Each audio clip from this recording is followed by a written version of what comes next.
4. Profilage dans une évaluation des besoins essentiels. À quel nombre s'élèvent les bénéficiaires et qui sont-ils? Dans cette 4e vidéo de la série de cours sur l'évaluation des besoins essentiels, nous allons approfondir les aspects techniques pour comprendre comment estimer le nombre de personnes dans le besoin et déterminer le profilage dans une évaluation des besoins essentiels. Définir le nombre de personnes dans le besoin. Comment estimer le nombre de personnes dans le besoin grâce à une évaluation des besoins essentiels? Une première étape consiste à les classer en différents niveaux de vulnérabilité.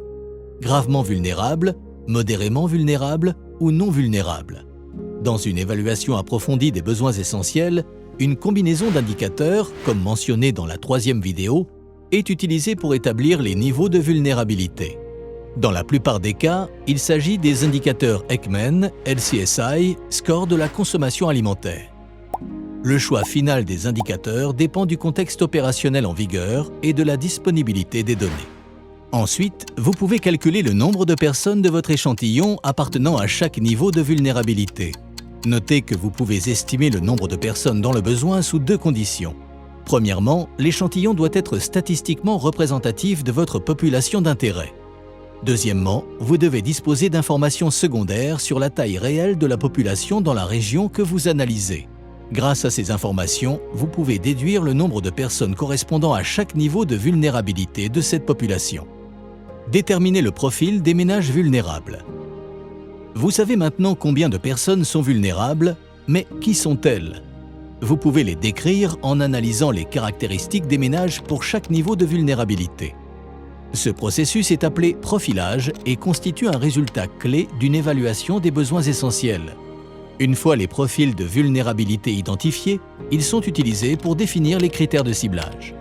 Le ciblage, basé sur les besoins, garantit que l'assistance du PAM vise à aider les bonnes personnes au bon endroit, au bon moment et de la bonne manière.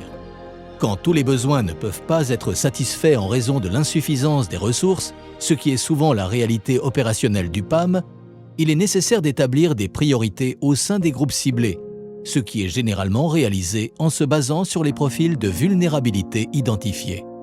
Penchons-nous plus en avant sur le processus de profilage. Une fois que les ménages ont été classés par niveau de vulnérabilité, vous pouvez passer à la partie description.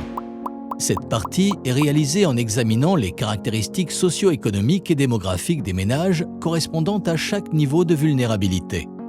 Ces caractéristiques sont ensuite rassemblées en un ensemble de caractéristiques qui déterminent le mieux le profil de ces ménages vulnérables. Ces caractéristiques peuvent être observables, telles que la taille du ménage, tout comme non observables, telles que le manque de revenus. La vérification des caractéristiques des profils de vulnérabilité. Le processus de recherche des caractéristiques déterminant le mieux des profils de vulnérabilité diffère selon le type d'évaluation des besoins essentiels.